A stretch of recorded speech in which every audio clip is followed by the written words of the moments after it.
Hi everyone, welcome back. I'm Di and today I am bringing you the start of my March wrap-up vlog. So I have finished one book so far in the month of March. It is currently March 5th, so I'm kind of behind, but that's okay. I have finished Nancy Springer's The Case of the Missing Marquess. This is the first book in the Enola Holmes mystery series. In this story, we follow the younger sister of Mycroft and Sherlock Holmes, and on her birthday, her mother goes missing. And so she reaches out to her brothers, and they are quite a bit older than she is, but she reaches out to them for some assistance because she hasn't seen them in quite a while. And they don't really have a close relationship, especially because they have such a wide age gap in between them. But they do come, and they don't seem to be very interested in finding their mother. In fact, they can only nitpick at how she's kept the household and what they've done with the money that they've sent and why Enola isn't in nice clothing and hasn't gone to get proper schooling and things like that. And so Enola takes it upon herself to try to figure out where her mother has gone. And while she's doing that, she gets caught up in the case of another missing person. So I have had this series on my shelf for a while. In fact, I picked up the 6 books that were out from my local little free library one time. And I haven't watched the adaptation that's out on, I believe it's Netflix, yet. But I was pleasantly surprised with this story. These are not the types of stories that I will normally read. I don't read a lot of Sherlock Holmes. I have watched an adaptation or two on Sherlock Holmes, like the Elementary TV show, but I haven't read any of the Sherlock Holmes novels or stories besides the ones that I was assigned in school. So yeah, I'm not really into classics either. So I wasn't really expecting a lot from this one, to be honest. But I was pleasantly surprised at how entertained I was while reading this story. I did listen to a majority of it on audiobook. I borrowed a copy from Overdrive, and I thought that the narration was done really well. It kept my interest. I found the way Enola figured things out to be interesting, and I enjoyed seeing how she figured out certain things and how she decided she was going to do things. And I was also very surprised at the fact that at her age and not really being experienced with the world, that she was able to do as much as she was able to do. And so I'm really looking forward to seeing how this series continues and how Mycroft and Sherlock kind of play into this series. I was very surprised at the way that they treated Enola. They were definitely brother figures, but I was less than impressed with how they reacted to things when they came to help Enola when their mom disappeared, and how kind of nonchalant they were about the whole situation. So yeah, I'm looking forward to seeing how they might change throughout this series. We do see a little bit of that from Sherlock at the end of this one, but yeah, I'm looking forward to more of that. I'm looking forward to seeing what kind of other situations Enola gets into. If she is able to find her mother, I'm not sure if that's going to be something that she figures out early in this series, or if it's something that will kind of take up the entire series. I presume that these first 6 kind of all go together, and then the 2 that were most recently released are newer, kind of maybe standalones. They do have movie tie-in edition covers, so I have to think that they probably do stand on their own and are not really connected to this series. But yeah, I enjoyed this a lot more than I thought I was going to, and so I'm looking forward to continuing with the rest of the volumes that I have. And that's my first finish for March Mystery Madness. I did read this as part of the group read with Elizabeth Tyree. I haven't had a chance yet to discuss with her my thoughts on it or hear her thoughts on this series, but I'm looking forward to that because I did start this a little bit earlier than I believe her schedule has it on for. But yes, I'm glad to have at least one book done already at the beginning of March. But that's pretty much all I have for right now. I will be back with you in a bit to share with you what else I have read for March. Hi everyone, it is Tuesday, March 8th, and I am here to share with you all of the things that I have read since I talked to you last. So it is Tuesday, March 8th, and I have finished 2 books already this month. It is a bit of a slower start for me, but that's okay. I finished a book that I was carrying over from February, and that is Velocity, which is the 3rd book in the Karen Vale mystery series by Alan Jacobson. This is a direct continuation of Crush, which is the 2nd book in this series. And so we are following our main character, who is Karen Vale, who is also an FBI profiler, in the aftermath of the events of the 2nd book. I don't know how to explain to you what's going on without spoiling it, but this series follows a bunch of serial killer cases. At least in the first 3 books, there are serial killer cases. So in the 2nd book, there was a serial killer case and another case that is not a serial killer case that carries over into Velocity. And so when we get to Velocity, we're continuing the investigation into these 2 cases, and then we get into another serial killer case, and then there is a 4th case. And I think that's all I want to say about that. I don't want to get into any specifics because it'll definitely give stuff away, but just know that the 2nd book and the 3rd book in this series go together. So it really is like a direct connection from book 2 to book 3. Now, I took a really long break in between books 2 and 3. However, when I gave book 3 a little bit of time, I was able to figure out what had happened and remind myself of the events of the 2nd book. So it wasn't really difficult for me to jump back in. But I would recommend, if you are able to read these back to back, because like I said, they are following the same story and case from book 2 to book 3. So I would have to say that though I enjoyed this book, I thought it was good, I had a lot of issues with our main character, Karen Vale.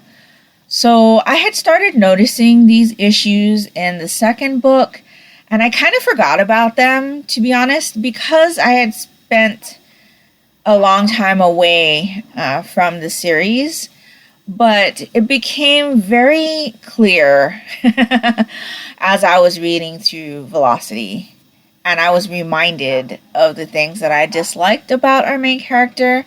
Now, she is a FBI profiler. She's really good at her job, and she's kind of a gruff female, but in the 2nd book, and more so in the 3rd book, she kind of became whiny. I don't think whiny is the right word for it. She kind of became one-track minded, like a kid who only wants to do one thing.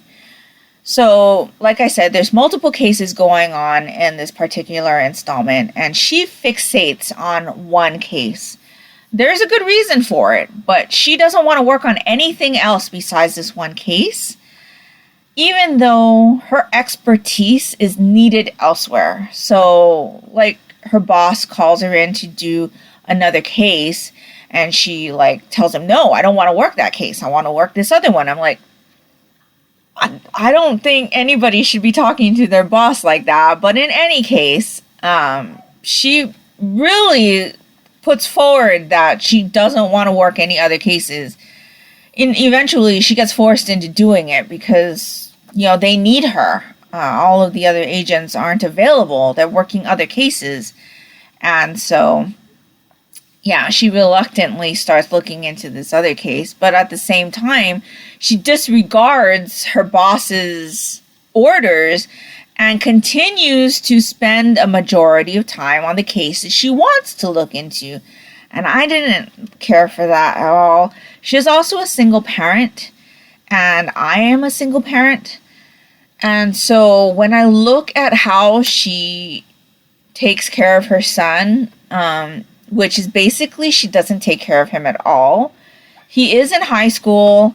When she is on case several times in this series, in the first 3 books, she is away from him.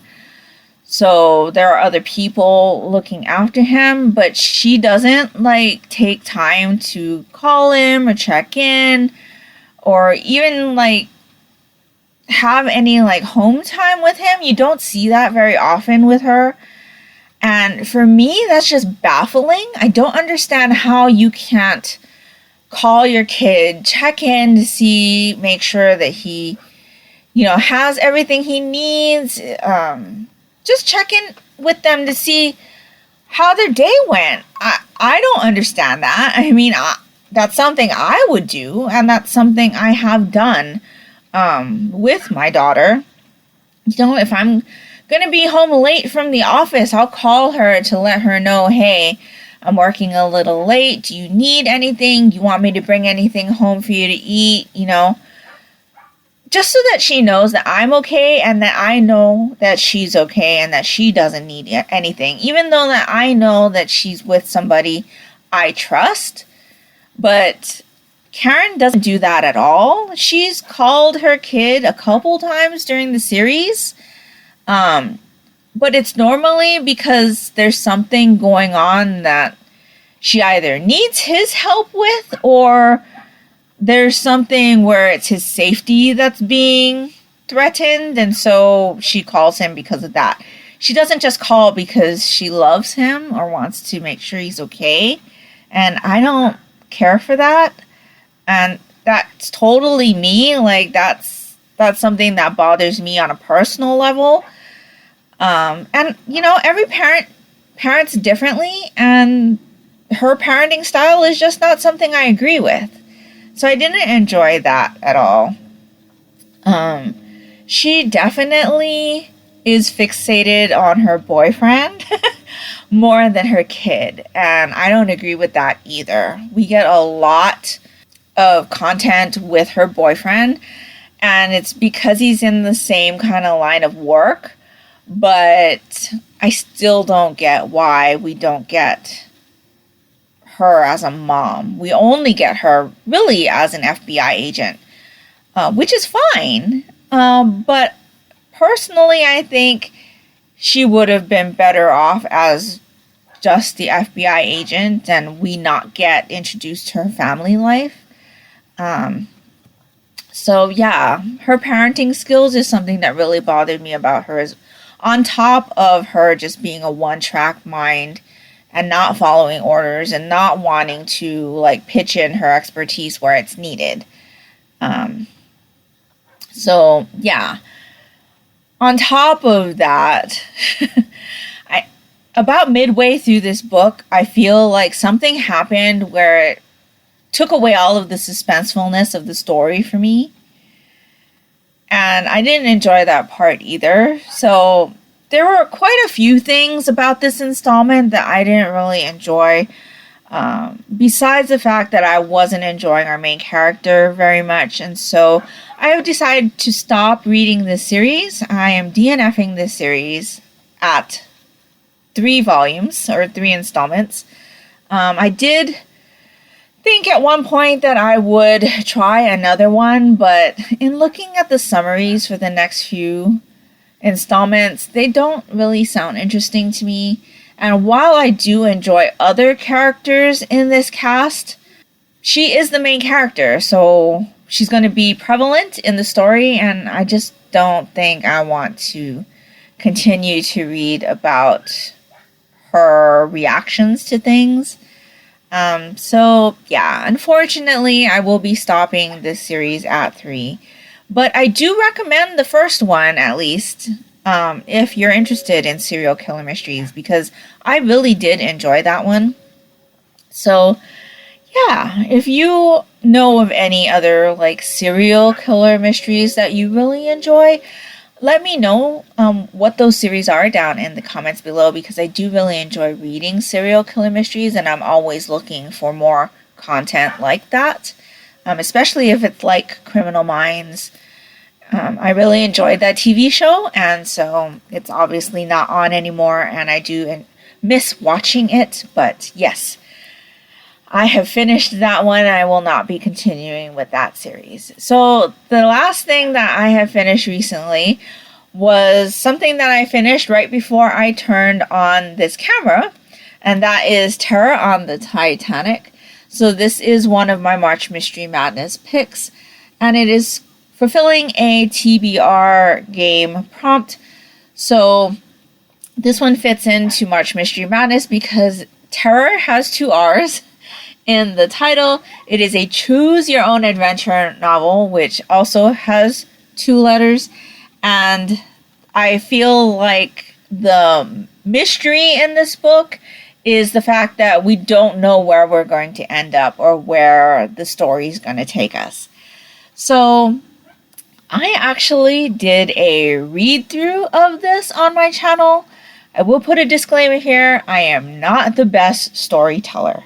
But what I basically did was read this story aloud, and then when we got to choice points in the story, I put up a poll. So the first poll went up on my Instagram stories, the second poll went up in the March Mystery Madness Discord, and if that tells you anything, that there were only 2 polls, it was a rather short read-through. But I really enjoyed it. I enjoyed seeing where the choices were going to take me. This particular installment has 19 endings, so I will probably read this one a couple of times more before the month is over, but since I have finished it one time, I'm going to log it here. If you've been on my channel any amount of time, you've probably heard me say that I do enjoy reading things that are set on the Titanic. And so that was the big draw for me on this one. But it does have 19 endings. And so there is a map here on the back that shows you all of the endings. I am thinking that I do want to do a read through of a choose your own adventure book on my channel maybe once a month. Maybe not necessarily putting up polls to have that interaction, but trying to find a way to get viewer or audience interaction. But it did take me quite a while to get through this story, just because it took time to get the polls done. So I gave each poll between 12 and 16 hours before I collected it. And just because of the way my filming schedule is, it took like 5 days for me to get that video recorded. But yeah, I'm hoping to try to figure out a different way to do it, maybe a more concise or faster way to get the story walkthrough done. So if you're interested in having me do a read through of one of these Choose Your Own Adventure books on my channel a month, let me know down in the comments below. I do have several of them, and I think it'll be fun just to like get through to one ending and be done. And then, of course, if you want to try to get through any of the other endings or see what other endings you're able to get, you can buy a copy, because all of the ones that I have in my collection right now, I've gotten over the last year, so they should still be in circulation.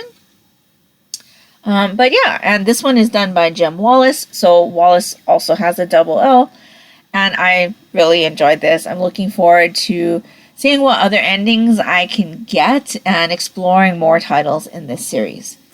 So that is everything I have read to date. I will be back with you in a bit to share with you my thoughts on more of the things I've read during March Mystery Madness. Hi everyone, it is Saturday, March 19th, and I am here to let you know what else I have read in the month of March. So I finished one book, and that is Skullduggery Pleasant. This is the first book in the Skullduggery Pleasant series by Derek Landy. This one on the back, it's a little bit deceiving because it says he's dead, she's still in high school, but together they're going to save the world.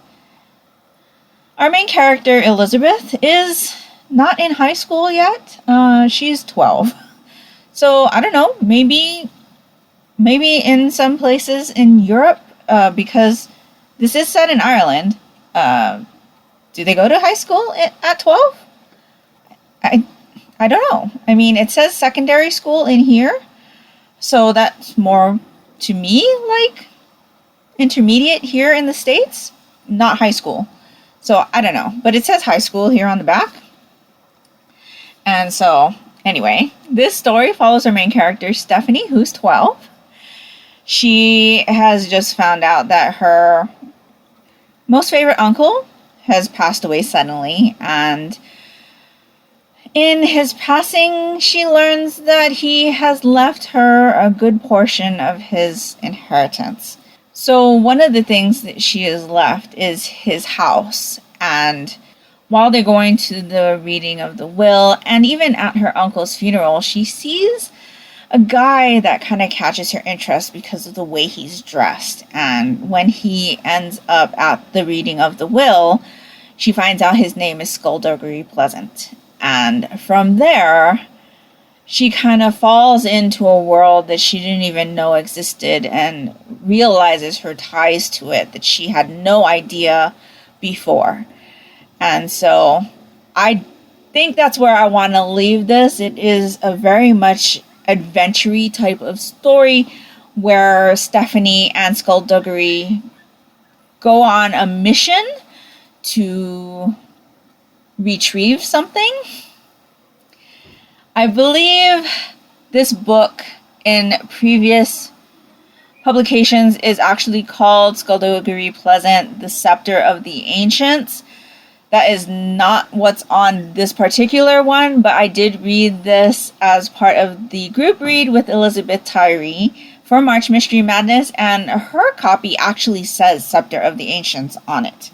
So I was immediately intrigued when I had heard that it had something to do with Scepter of the Ancients, and I really enjoyed this book. I did listen to most of it on audio, which I borrowed through Hoopla from my library. I enjoyed the narrator's Irish accent. I found the narration to be very good, though at times the voice that was narrated for Elizabeth was kind of whiny, and I get that she's only about 12, but at the same time I was just like, really? I don't enjoy hearing whiny people in general, so that one kind of grated on my nerves, but it wasn't all the time. It was just in certain parts of the book. Other than that, I really enjoyed the narration. I think the narrator did a really good job. There was even a part at the end of the audiobook, which I don't think is in this book. No, it's not. But at the end of the audiobook, there was an interview that they were having with Skullduggery, and I thought that was just so charming. It was very entertaining, and yeah, I just enjoyed this one. I don't know why it took me so long to get to this series. It had been one that I heard about for a while, but for some reason I never added it to my to-read list. I always kind of had it in the back of my mind as a series that I wanted to read, but I don't know why I didn't add it to the actual list. So when I picked this one up to do the group read with Elizabeth Tyree, I went to go log it into Goodreads, and I was like, why isn't it marked already as to read? So I did that. I'll definitely be continuing. I'm curious to see what kind of other escapades Skullduggery and Elizabeth are going to get into. I believe this is a pretty long series already, and I do not think it's done. But I'm looking forward to further adventures. This series even comes complete with an auntie, an uncle, and cousins who are dislikable. And yes, so I am so glad I finally got to this one. I found it so interesting, and I'm looking forward to more. There is definitely something about this series that keeps me wanting to read it as an adult, even though this is a middle grade book. There were some lines in here where I was just cracking up, even though I think if I was in the target age range for this book, it would have more come across as a reaction as our main character, Stephanie, had given in the book. Like, there was this one line in here where I was just laughing, and Stephanie in the book was kind of giving the person a disgusted face. And I think if I were that age, I would have given the same kind of reaction, but to me at my age, it was very funny. And so, yeah, I am so glad I started this series. I really enjoyed it, and I'm enjoying talking about it with Elizabeth in her videos because it has been one that has been on my radar for a while, and I just never got to. So thanks, Elizabeth, for reading it as a group read for March Mystery Madness and finally getting me to read the book and start the series. So another series to add on to my list of series that I need to complete, but I really, really enjoyed that. So besides that, I did finish 2 volumes of manga this week, but I'm not going to talk about them here because there's one more volume in that series before I'm done with the series. And so I just need to read that one, and then I'll talk about all 3 volumes together in the next clip. So I'll be back with you in a bit. Hi everyone, it is Saturday, March 26th, and I am here to let you know my thoughts on everything I have read since I talked to you last. So, first of all, I finished To Helvetica and Back. This is the first book in the Dangerous Type Mystery series by Paige Shelton. In this one, we are following our main character named, Claire? You can see I still have my bookmark in there because I did listen to this on audio. But we follow our main character, Claire, who owns a typewriter repair shop with her grandfather. And one day, a man comes in demanding that she sell him one of the typewriters that they are repairing for another customer. He's so adamant about her selling him this typewriter that she really gets afraid and has the cops come. Well, that's enough to chase the guy off. Unfortunately, the next day, she finds the same man dead in the back alley behind her repair shop. So as these stories goes, she happens to be the only one that was in the area when the man could have possibly been killed. So she becomes the prime suspect, and so she takes it upon herself to try to clear her name. And yeah, I really enjoyed this one. I ended up reading it as part of my Rotating Decks TBR game. I had a pile of possibilities for the Bought in 2018 prompt, and this was one of them. The Killing Time with Cozy's group has started this series as their new series read, and so I thought it would be a good opportunity to get this one read and off my shelf. I didn't expect to enjoy this one as much as I did. It has been a little bit since I've read a cozy mystery, since I stopped the Book One Cozies Club, and it was nice to get back into it and into one that I really, really enjoyed. Like I said, I did listen to this one on audiobook. I thought the narration was really great, and I'll definitely be continuing to the next one in the series. It is a short one. I believe there's only 3 installments, and I believe I had read that the publishing house only ordered 3, and that was it. So that's unfortunate, but I did really enjoy seeing Claire and her grandfather, who I thought it was odd that she called him by his first name because I would never do that, but I know there are lots of people who do. That's just how their relationship is, but I did really enjoy Claire's relationship with her grandfather and the scenes that we have with him and, meeting her friends, and it is very much a family business as well, so we see her niece and the things that happen in regards to the safety of her niece working at the shop because of the situation. And yeah, I just really enjoyed it. Of course, there's the ex-boyfriend situation, those types of things that come up in cozy mysteries. I didn't really enjoy how the case was handled by the police in this one. Like, it gets explained well why they handled it the way they did. I don't know. It didn't feel right to me. Especially the way everything went down in regards to how Paige was being treated as a suspect. But, you know, that was one way to do it. And in the end, it all worked out. And I enjoyed this cast of characters. And like I said, I will be moving on to the next one and checking that one out as well.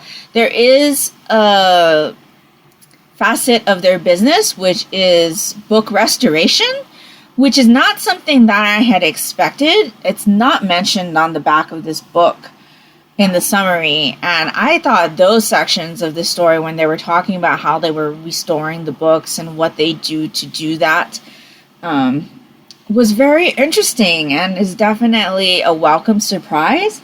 And yeah, I was very pleasantly surprised with this one. And like I said, again, we'll definitely be continuing. So now we're going to jump into a bunch of manga. So I think I had mentioned to you in the last clip that I had finished volumes 1 and 2 of Danganronpa 2, Ultimate Luck and Hope and Despair, created by Spike Chunsoft, manga by Kyosuke Suga. This one's published by Dark Horse, and I would have to say this is probably teen or older teen. I didn't wrap up volumes 1 and 2 for you because I was in the middle of volume 3 at the time. I have since finished volume 3, so I'm going to wrap up this series for you now. This is a story about students who are accepted to this academy called Hope's Peak, and they acquire their students by invitation only. So you have to be like the best at something for them to even notice you. So all of the students at this academy are known as ultimates. So this whole kind of franchise follows that kind of story where you've got a set of students who are ultimates, and then every year Hope's Peak accepts one like normal student. So you can apply to be a part of the lottery, and then just by chance that one student becomes the ultimate lucky student and gets to enroll at Hope's Peak. And enrollment at this particular academy is highly sought after because basically if you've gone to this academy, you're set for life. All of the doors open to you, basically. So it's a really coveted position. So this is Danganronpa 2, so we're following a second set of students, not the same set of students that we follow in the first series. But in this one, they are on a school trip. So they end up on a tropical island. But basically, the same premise applies from the previous book. They are met on the island by Monami, who is this pink and white rabbit. She's like, I'm going to take care of you. We're going to have a great time. And then the trip gets hijacked by Monokuma, who's the black and white bear. And he is actually from the previous series. And he kind of takes over the school trip and brings the student death game into the mix. And so basically the students have to kind of kill each other. And then they have a class trial. And the students have to decide which one of them was the killer of the person who was killed. And if they come up with the right answer, the murderer gets executed. And if they do not come up with the right answer, the murderer walks away scot-free and the rest of the students get executed. So it's a pretty gruesome premise, but I do find this franchise interesting. We have played through the video games of the first and second arcs, and I have read the first and now this portion of the second arc. I do have a video up on my channel talking about the Danganronpa, the animation series, the manga as well as the video game. So if you're interested, I'll leave that link down in the description box below. But like I said, this particular series follows a different set of students. And whereas the game for this series follows Hinata, we are following this story from Nagito's perspective. So that's this guy here, and he's just one of the other students that are on this island or in this class. And so that gives this story a bit of different perspective and intrigue for me. While I did enjoy reading this, it's not complete. I will say that right now. I was a bit concerned once I hit volume 2 at how little story was being presented, because I know by playing the story where things fall and how things go, that we weren't going to get through the entire story with just these 3 volumes, even with volume 3 being so much thicker than the other 2. So if I show them to you on the side, you can kind of see volume 3 is very thick. I would say it is almost the same thickness as the first 2 volumes together. But unfortunately, I was right. There is a large part of story in volume 3 that's missing, and then there's like a skip ahead to the end. So that was a bit disappointing for me. There is another series that's Danganronpa 2, and I believe that one is called Goodbye Despair. I do have 3 volumes in that series. I was supposed to read it this month, but I decided against it because I had read that volume 4 in Japan was not yet released, which means it was going to take even more time for volume 4 to come over to the States or be translated. And so, since I knew that one would follow the game closely, or as close as could be how they would present it anyway, because it does follow the story from Hinata's point of view, I decided not to go ahead and start that one. But I'm happy I read this one. It was definitely interesting seeing the story unfold from Nagito's perspective, because he's kind of a nemesis in the story. His thought process and just how he sees things is very different from the rest of the students in this class. So he always brings up like different points of view, which most of the students don't agree with. But it was interesting to see how and why he looked at things the way he did. There were even a few clips in here that I don't think were in the game. I could be mistaken, because like I said, the game is mostly from Hinata's point of view. But there were a couple scenes that I don't remember seeing. It could just be that I didn't pay attention to those scenes as closely, but I don't think so. I don't remember those scenes being in the game. And it has been about a year since we finished. And we did take a break in the middle of playing the game, so there's that too. But I enjoyed reading this. I do wish that they had expanded this one a few more volumes just to get everything in. But like I said, I'm still glad that I read this one. I thought it was definitely entertaining. And I'm looking forward to experiencing the other side of that story when it finally all gets published. I hope it still does, because it's quite a delay. But yeah, I definitely recommend you checking out the Danganronpa franchise in whatever form you're able to do that, because it is intriguing. It is a very intriguing franchise. So moving along to my Monochrome Manga Club selections, I will talk about the 2 series reads here because I am past the first volume, so I don't wrap these up in the series first impressions videos I do every month. So let's start off with A Silent Voice. So we read volumes 5, 6, and 7 to complete this series. This is the story about school bully Shoya and how he bullies Shoko, who is this girl here on the cover, who is deaf. When they are in elementary school, they meet for the first time, and he just bullies her badly. And so things happen, and Shoko ends up moving to another school after everything that she had gone through, and Shoya ends up taking all of the responsibility of what had happened, and it really changes his life. He ends up being the one that's being bullied. And so we take a time skip, and he's thought about, what he had done, and he wants to make amends.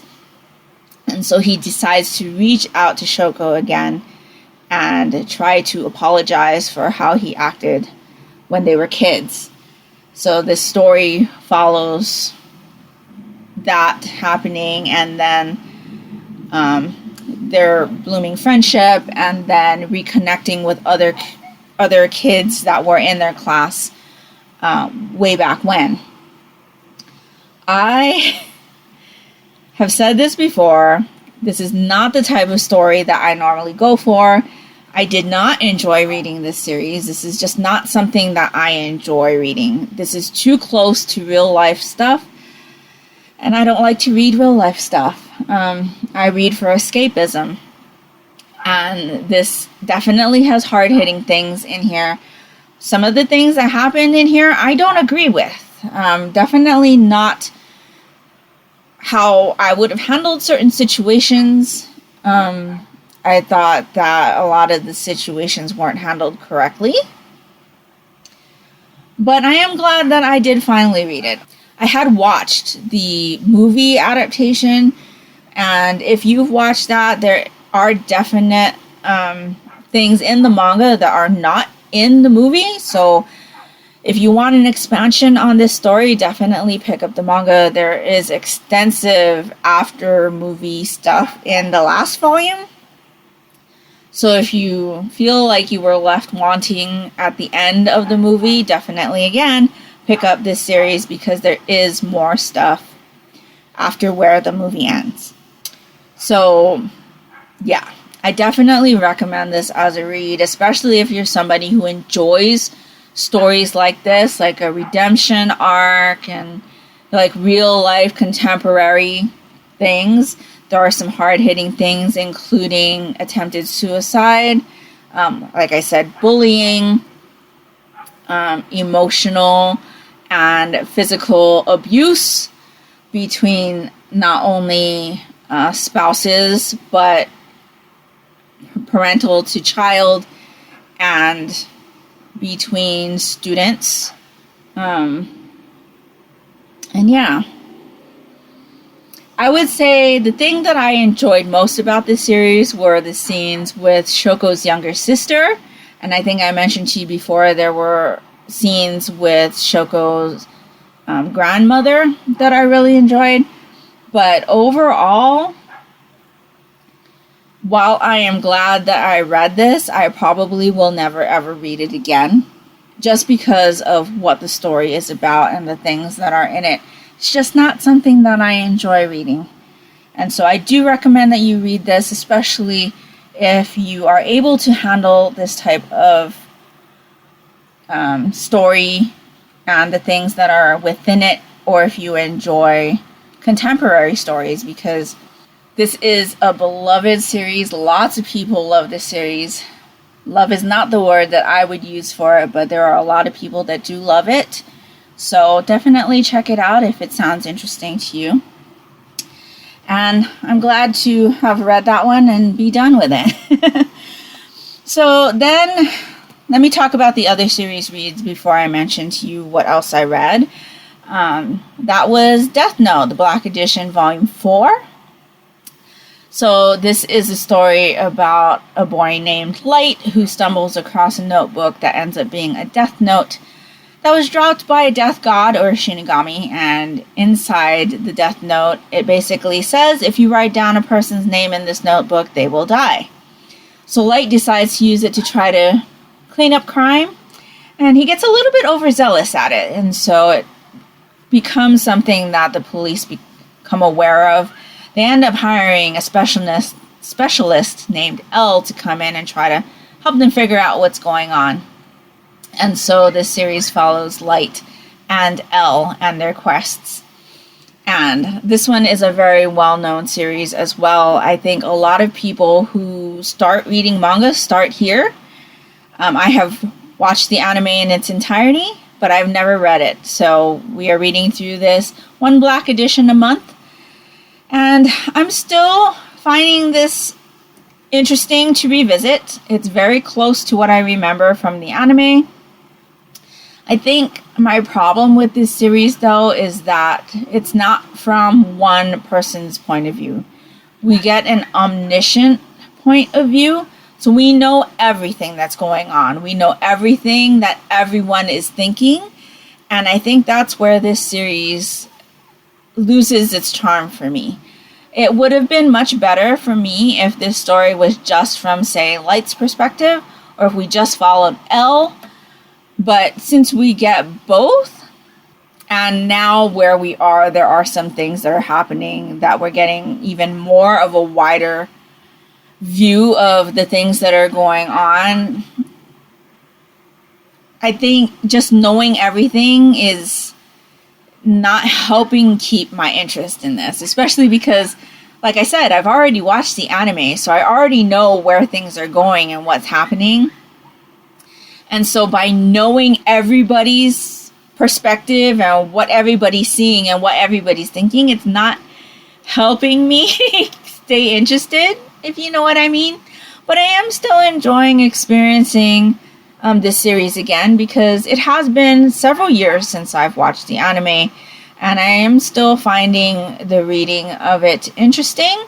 It's just not something I can get engrossed with, if you know what I mean. I can't sit down and read it through without needing to take breaks here and there, because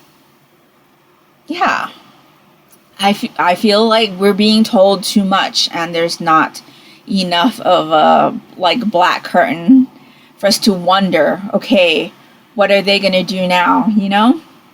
So I am still enjoying that. We're going to continue on with that in April. And so, yeah. So we also read 2 of our single volumes, and I will be wrapping up Bloody Monday, Volume 1 by Ryuman, art by Koji Megumi. This one is published by Kodansha, rated teen. I will have a Monochrome Manga Club Series First Impressions video on this, so if you'd like to hear my thoughts on this one, definitely check out that video. And then we also read, though I did not read, The Yakuza's Guide to Babysitting by Tsukiya, translated by Jenny McKeon, published by Kaiten Books, rated teen. I have already read this one, and I remembered enough that I didn't need to reread it before our meeting.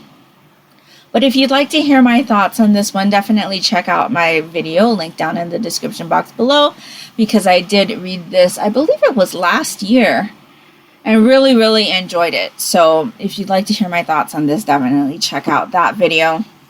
And that will be everything that I have read since I talked to you last. So we're in our last few days of the month. I will probably check in with you one more time to wrap up the month and let you know where I ended up for the month of March. So it's been a really interesting month of reading during March Mystery Madness, and I'm hoping to get a few more mysteries in before the month is over. We'll see if I can do that, and so I will talk to you again one more time in a little bit. Hi everyone, it is Saturday, April 2nd, and I am here to wrap up this wrap-up vlog. So since I talked to you last, I finished 2 other things, but in my last clip, I also forgot to wrap up 1 volume of manga. So I'm going to go ahead and do that here. So I read volume 2 of Kakuryo Bed and Breakfast for Spirits, Art by Wako Ioka, original story by Midori Yuma, character design by Laruha. This one is published by Viz and is rated teen. So I ended up reading this as part of my Orilium character, Gear Up prompts. So I read this one to satisfy the prompt of reading a book that has your, animal companion in it, because I am in the Order of the Crescent, and that is our thing. We have animal companions, and so I decided my animal companion was going to be a kitsune, and so Genji here is a kitsune. And so this story follows a woman named Aoi, and she has just lost her grandfather and is just going about her business, and is visited by a demon who happens to be this character here.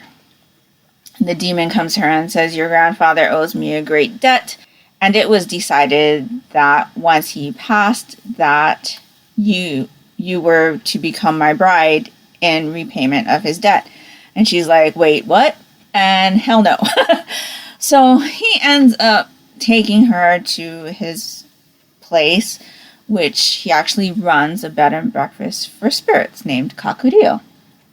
And he's a great ogre demon, and he has a lot of people that respect him. And so when she comes into this place, there are a lot of people looking down on her. And even though she's supposed to be his bride, there are still people who are really against her marrying their boss.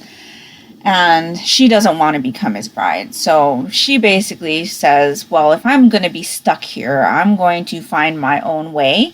And she really enjoys to cook. And so she finds this little place that's on the property of Kakuryō and tries to open up an eatery.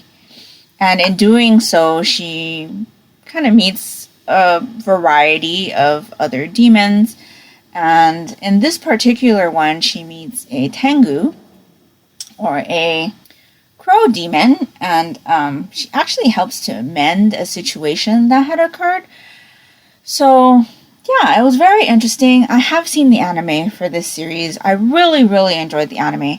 This manga series is releasing so slowly though, so I'm glad that I'd seen the anime before I started reading this, because if I had just picked this one up before even seeing the anime, it would be a struggle for me, because I do not like to wait for installments. I think if you watched my channel for any length of time, you probably know this about me. But I am enjoying revisiting this series and hope that it comes out a little faster in the future. But so yeah, I've completed this one for the prompt of my character, or my animal companion. And speaking of which, I did have to fulfill another prompt for the Gear Up Readathon, which was to read a book whose title has 2 S's in it. And I had already completed that earlier in the month, so I'm just going to go ahead and count that, even though it wasn't during the Gear Up week. So that was The Case of the Missing Marquess by Nancy Springer, which is the first book in the Enola Holmes mystery series. This one obviously has a lot of S's in its title, so I'm going to count that for my spell book, which is my conduit. And then I needed to complete one more book for my character creation prompt, which was to read a Dark Academia, because I am an Illyrian. And so I decided to go ahead with Danganronpa 2, Ultimate Luck and Hope and Despair. So I ended up reading all 3 volumes of this series. And I do count this as Dark Academia because there are students on a school trip and the students are being murdered by each other. I do count that as Dark Academia. So I finished everything that I was supposed to finish before we start our academy year at Orilium. So that is great. Now the last 2 books that I have read for the month of March and March Mystery Madness We'll start off with Scavenger Hunt by Christopher Pike. This was a carryover from February. As you know, I did my flashback February reads project in February, and I just wasn't able to finish this one, so I did end up completing it in the month of March. This one follows a group of students who are given this extra special project of going on a scavenger hunt by one of their teachers, and the prize is a trip to Hawaii. And so obviously everybody wants to go on this trip. And so we follow a group of students who are on two separate teams because they did have to team up because obviously not everybody could win the trip, but the trip was for more than one person. And so the group who won would get the trip to Hawaii. So we're following two separate groups who are kind of friends. But we're specifically following one guy who has lost his best friend in a freak accident, and it's still weighing heavily on him. And the girlfriend of his best friend is actually on the other team that we're following. And as this hunt goes, it's starting to become evident that there's something a little bit darker and more mysterious going on with this scavenger hunt. So I had actually read this one when I was a teen, so this was a reread for me. I didn't remember anything that happened in it, though. I did remember that I enjoyed it, but I have to say that on reread, I didn't enjoy it as much as I remembered enjoying it when I was a teen. This one has a twist in it, and the twist made things a little strange for me. But then there's something that comes in at the end that kind of made the story go on a downturn for me. And I think that's just because with me growing up and aging, I have started to dislike that thing that comes up in books as I get older. And so, yeah, it's just something that with age and life experience has made it something that I don't enjoy. And so, yeah, I didn't enjoy this one as much as I did when I was a teen, but I was glad to have revisited this. I have noticed in my rereads of Christopher Pike books recently that there are a few of them that have just weird turns in them that I just am not enjoying. And I guess when I was a teen, I was just didn't really think about it and just enjoyed it as it came. But in my adult years, I'm just well, that was weird. Why are we going in this direction kind of thing? So it hasn't happened in every Christopher Pike book that I've read. So I noticed that it's just in a few of them. And I'm not quite sure why that twist is in some and not others. I would think that it would be kind of like a theme with him, but I guess it's not. And it's definitely not something I noticed when I was a teen, like I said. So I'm interested to see if that kind of twist happens in other books that I read from him in the future or reread. Because I'll definitely be going through more of the books that I have of his as we go through the year and in the future. But yeah, enjoyed this one, just not as much as I did when I was a teen. And then the last book that I finished on the very last day of March was As My Pretty One Sleeps by Mary Higgins Clark. So this was one of my 22 books to read in 2022 list or priority reads. I think I called it my priority reads list of 2022. I'll link that video down in the description box below in case you're interested. But this is a book that follows a woman who is looking into the disappearance of one of her clients. And in doing so, happens to find that things about this case are similar to things that happened with her mother's murder years ago. And I think that's where I'm going to leave that synopsis, because in going back to reread the summary after reading the book, because I didn't read the summary before I had picked this one up very deeply, I kind of glanced at it just so that I'd get a vague understanding of what I was picking up. when I did my priority reads video. But the synopsis of this book is very spoilery. Like, even for me, without having read the synopsis in depth or like just very specifically, I figured things out for a good portion of the mystery in this book very early. I feel like it was like a dead giveaway. I don't know if that was supposed to be what you were supposed to know, or if I just figured it out and I wasn't supposed to have. I feel like it's something that is given away. The way that it's written, I feel like it was given away. But I feel like having that given away took away a lot of the mystery aspect for me. I don't know.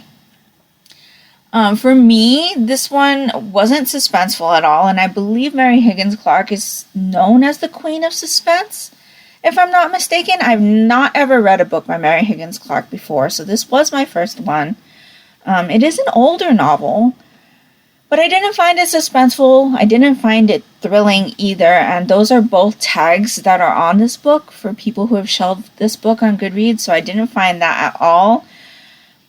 I wouldn't call this a cozy mystery either, because it is a bit more on the gruesome side, as we're dealing with mafia people and hired contract killers. And that is not a spoiler, because that's something that comes up very, very early. I think it's chapter 1. And you do get some details of something. See, I'm trying to be very vague because I don't want to give away spoilers. But the very opening of this book gives some stuff away. So, while we are following somebody who is investigating a murder, and I don't feel like it's a spoiler to say that, who is not a professional investigator, not a private eye, not a police officer, not a detective.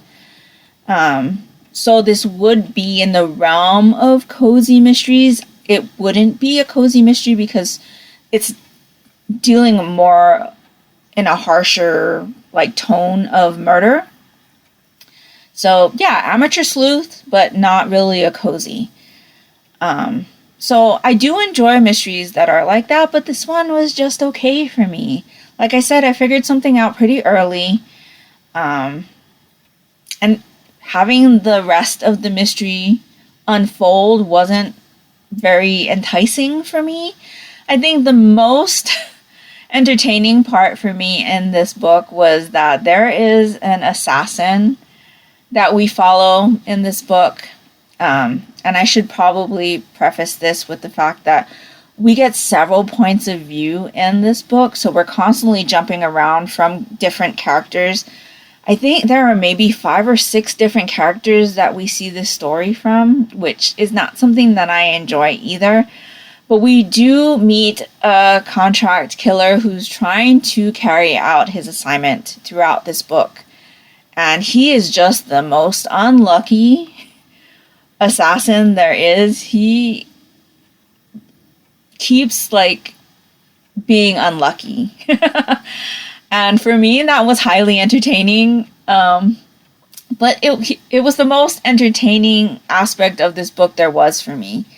Most of the time, I was just like passively listening, not really wanting to like be invested in the story. So yeah, I'm kind of disappointed because I did have this one in a bit of a higher regard, especially because of the fact that I had heard that Mary Higgins Clark was known as the Queen of Suspense. So yeah, maybe it's just because this is an older book and things were written in a different way. People were reading things in a different way back when this was published. But for me, this wasn't thrilling. This wasn't suspenseful. It read like any other cozy mystery with a bit of an edge to the story. So I don't think cozy mystery readers who like to read cozies for that cozy aspect and a cleaner type of mystery would enjoy this type of book, but I think cozy mystery readers who enjoy a bit of an edgier mystery would enjoy this one. But yeah, it was just okay for me. So I ended up ending out the month in a kind of meh way. But overall, I think I had a pretty good reading month. Let me hold up the stack for you here. I have to rearrange this a little bit because I do have a couple of placeholders for something that I read this month. So, woo! Here is the stack that I have. Plus, I have 2 digital books that aren't included here. The 2 books that are turned around are to represent the 2 volumes of Death Note that I read, single volumes, which is actually representative of the black edition of Death Note, which we read from my manga club. So I think I did pretty well. Not everything was for March Mystery Madness, obviously, because I did have some manga club reads, but a majority of what I read were mystery related, including some of the manga that I read. So that was great. And I'm pretty happy with my reading for the month of March. So it's been a great month of reading mysteries, as it always is. And I do appreciate everyone who's joined in on March Mystery Madness this year and every year that we've had prior. Let me know down in the comments below if you participated in March Mystery Madness and what your favorite book of the month was. If nothing else, you would just like to let me know that you are here. If you could like this video and leave me a rain cloud emoji down in the comments below, that would be greatly appreciated and would really help me out, and that will do it for me today. So I hope you're all doing great. I hope you're all safe and healthy. And until next time, take care and smile always. Bye.